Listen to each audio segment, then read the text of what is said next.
మీ business ఏదైనా మీ ఊర్లో promotion చేయాలంటే అది సుమన్ టీవీతోనే సాధ్యం. ఇప్పుడే సంప్రదించండి. మనం పిఠాపురం నియోజకవర్గానికి సంబంధించి గొల్లప్రోలు మండలంలో ఉన్నాము. గొల్లప్రోలు మండలానికి సంబంధించి ఇక్కడ సార్వత్రిక ఎన్నికలకు సంబంధించి ఇక్కడ పిఠాపురం నియోజకవర్గం హాట్ టాపిక్ అయిన సంగతి తెలిసింది. అయితే ఇక్కడ పోలింగ్ సరళి ఏ విధంగా ఉంది, ఏర్పాట్లు ఏ విధంగా ఉన్నాయనేది ఇక్కడ భారీ ఎత్తున అయితే మాత్రం క్యూ లైన్ లో పెద్ద చిన్న అని తేడా లేకుండా ప్రతి ఒక్కరూ కూడా కొత్తగా ఓటు వచ్చిన యువత దగ్గర నుంచి పెద్దవాళ్ళు కూడా, ముసలి వాళ్ళు దగ్గర నుంచి, వృద్ధుల దగ్గర నుంచి అందరూ కూడా ఓటు వినియోగించుకోవడానికి అయితే భారీ ఎత్తున ఇక్కడ క్యూ లైన్ లో అయితే వెయిట్ చేస్తున్నారు. ఇంత స్పందన రావడం పట్ల ప్రతి ఒక్కరూ కూడా విజయం మాదే అని చెప్పి వాళ్ళ ఆశావాదులు అయితే వాళ్ళ సంతోషాన్ని అయితే తెలియజేస్తున్నారు. ఇక్కడ తెలుసుకుందాం మనం. చెప్పండి మేడం, ఓటు వేసారా మీరు? ఎలా ఉంది అక్కడ గుర్తు అది తెలుస్తుందా? చెప్పండి. బ్రహ్మాండంగా కనపడుతుందా గుర్తు? మీకు ఏర్పాట్లు ఎలా చేశారు లోపలంతా? ఆ గుర్తు కన్ఫ్యూజ్ అయితే అవ్వకుండా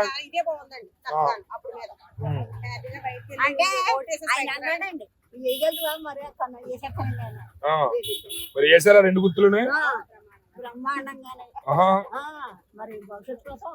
ఓకే, ఎవరు గెలుస్తారంట? చెప్పండి.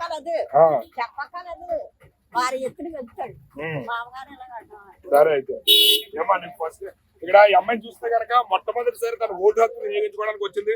చెప్పమ్మా, మొట్టమొదటిసారి ఓటు వేయడం పట్ల ఎలా ఫీల్ అవుతున్నావు? చాలా హ్యాపీగా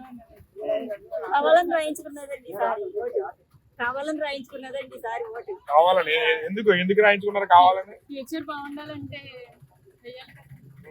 మరి మీ ఇంట్లో వాళ్ళందరికీ కూడా చెప్పావా? చెప్పండి, నేను మొదలైన.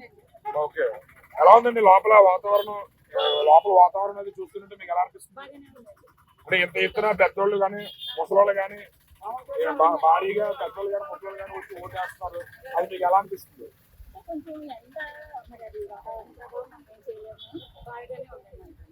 ఫ్యూచర్ బాగుండాలంటే ఇప్పుడు కష్టపడాలి కదా. సో ఎంతసేపు నుంచి అన్నా చాలా సేపు అయింది మేము వచ్చి. మార్నింగే వచ్చాము, ఇప్పుడు అయింది. మనం ప్రస్తుతం పిఠాపురం నియోజకవర్గం గొల్లప్రోలు మండలంలో ఉన్నాము.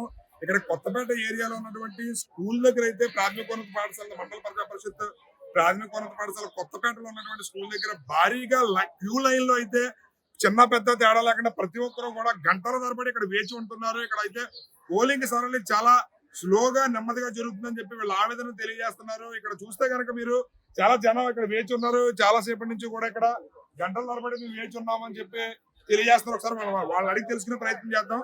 2 hours పైన ఏంటి మరి ఎంతసేపు లైన్ లో నుంచి ఇది అవుతుంటే మీకు ఏమనిపిస్తుంది? జనరేషన్ సిచ్యువేషన్ మనకి ఎప్పుడు చూసుకుంటే ఒక 2 minutes లో స్విగ్గీ అనేది మనకి ఆబ్వియస్లీ 20 minutes వస్తుంది. కానీ మనకి ఈ 5 సంవత్సరాలకు ఒకసారి మారే జనరేషన్ అనేది మనకి టైం పడడం అనేది చాలా మరి ఎంతసేపు వెయిట్ చేసి మీ ఓటు హక్కును వినియోగించుకున్నారని ఖచ్చితంగా ఉన్నారా మీరు? ఉపయోగించుకోవాలి కదా. First time water okay, Indian citizens. ఎంత భారీ ఎత్తున ఇక్కడ జనం పోగవడంతో ఇంత భారీ స్పందన ప్రజల నుంచి వస్తుంటే మీకు ఏమనిపిస్తుంది? ఇక్కడ ప్రతి ఒక్కరు మార్పు కోసం కోరుకుంటారు అనుకుంటున్నాము. ప్రతి ఒక్కరు కూడా ఓటు హక్కు వినియోగించుకోవాలి కదా. సో మనకి ప్రతి ఒక్కరు కూడా ఓటు ఉపయోగించుకుంటేనే రేపు ప్రభుత్వమే మారితే సో జనరేషన్ కూడా మారుతుంది. చెప్పండి, ఇక్కడ చూస్తుంటే చాలా పెద్ద ఎత్తున క్యూ లైన్ ఉంది. గంటల తరబడి ఇక్కడ ఎండలో నుంచి ఉన్నారు. ఏంటి ఇక్కడ లేట్ అవడానికి ప్రధాన కారణం ఏంటి? అక్కడ ఈవీఎంలు స్లోగా పనిచేస్తున్నాయండి. తర్వాత ఏంటంటే అక్కడ స్టాఫ్ తక్కువ. తర్వాత ఏంటంటే వర్క్ స్పీడ్ గా జరగట్లేదండి. పిల్లలు తర్వాత పెద్దోళ్ళు కూడా ఇబ్బందులకు గురవుతున్నారండి. ఎంత భారీగా స్పందన ప్రజలు చూస్తే ఇక్కడ స్వచ్ఛందంగా ఎంతసేపు లైన్ లో నుంచి వెయిట్ చేస్తారంటే దీన్ని ఏ రకంగా తీసుకోవచ్చు? మరి వాళ్ళ అది ఏంటంటే వాళ్ళు ఓటింగ్ శాతం ఎక్కువ పెరుగుతుంది అన్న ఉద్దేశంతో చేస్తున్నారు. మరి ఏంటో తెలియదు కానండి పోలింగ్ కరెక్ట్ గా జరగట్లేదు. చూసారు కదా ఇక్కడ మీకు ఒక ఓటు వేసేసరికి 4 గంటలు టైం పడుతుందండి. ఒక క్యాండిడేట్ లైన్ లో ఉండి 7 గంటలకు వచ్చిన వ్యక్తి 11 గంటలకు ఇంటికి వెళ్ళాడు. అది ఆ రకంగా ఉన్నది ఎప్పుడు లేదు. చరిత్రలో ఈ టైప్ పోలింగ్ ఎప్పుడు జరగలేదండి. చాలా ఫాస్ట్ గా జరిగేది. తర్వాత ఆఫీసర్లు కూడా ఎక్కువ స్టాఫ్ ఇచ్చేవారు, బందోబస్తు కూడా ఎక్కువ ఇచ్చేవారు. ఈ ట్రిప్ మరి ఎందుకు కారణం చేతున్నా మరి తెలియదు. బందోబస్తు కూడా తక్కువగా ఉందండి. ప్లస్ వీళ్ళు కూడా స్టాఫ్ కూడా తక్కువగా ఉన్నారు. అంటే ఎంతసేపు నిలబడ్డా ఎంత లేట్ అవడానికి ప్రధాన కారణం మీకు ఏమైనా తెలుస్తుందా? లేట్ అయినా సరే మీరు ఓటు వేసి వెళ్తారా? ఎంతమంది జనం ఎంతసేపు లైన్ లో నుంచి ఏమైనా తీసుకోవచ్చు? ఉంటే ఎలక్షన్ కమిటీ వాళ్ళ రూల్స్ ప్రకారం లేదంటే పర్వాలేదు సార్. మధ్యలో ఏమైనా ఇష్యూస్ జరిగితే మేము ఏం చేయలేము సార్. రైట్, ఇక్కడ చూస్తున్నారు కదా, ప్రతి ఒక్కరూ కూడా తమ అసహనాన్ని అయితే వ్యక్తం చేస్తున్నారు. గంటల తరబడి మేము వెయిట్ చేస్తున్నాము. పోలింగ్ సరళి చాలా నెమ్మదిగా ఉంది. ఇక్కడ అయితే మాత్రం చాలా మంది క్యూ లైన్ లో నుంచుని తమ అసహనాన్ని వ్యక్తపరుస్తున్నారు. ఇది ఏ టైం అవుతుంది, ఇక్కడ పోలింగ్ కంప్లీట్ అయ్యేటప్పటికి అనేది మాత్రం ప్రశ్నార్థకంగా ఉంది.